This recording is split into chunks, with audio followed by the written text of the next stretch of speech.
Chong Vlogs. Guys, kumusta kayo? Sana ay nasa mabuti ating kalagayan at ligtas sa lahat ng bagay. Guys, meron akong ipakita sa inyo na i-vlog ko na rin to at nagagamit ko na ngayon. Bali, ito kasi ay heated vibration knee massager. Bali, iniregalo ko to sa hubby ko and then ngayon ginagamit ko din. Ayan, pakita ko sa inyo. So guys, ito yun. Sinulat-sulatan ko na kasi. Ayan o, heated vibration knee massager. Ayan. So, ayan guys, huwag nyo nang intindihin itong nakasulat dahil may nasulatan kasi. Ayan. Bali, malaking tulong to sa ano natin. Knee.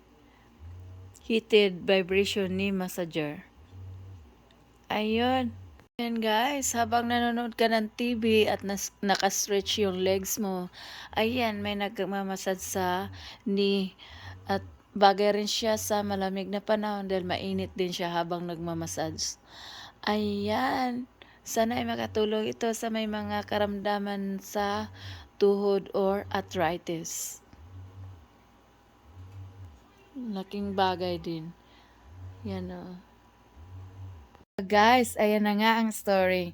Bali, niregalo ko siya the last time. Last year, I guess, nakalimutan ko.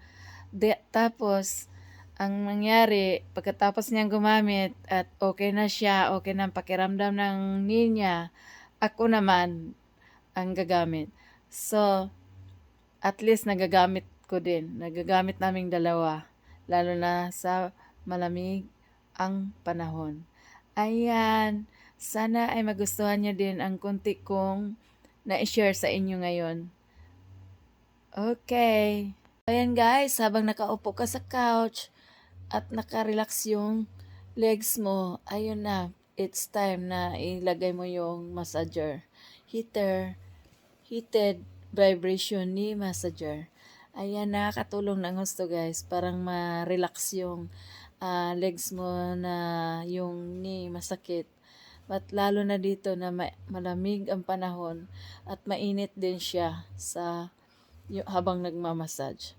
Ayan, sana magustuhan nyo. And thank you for watching. See you in my next vlog. Bye-bye. Lagi nating tatandaan na habang may buhay, may pag-asa. See you and God bless. Bye!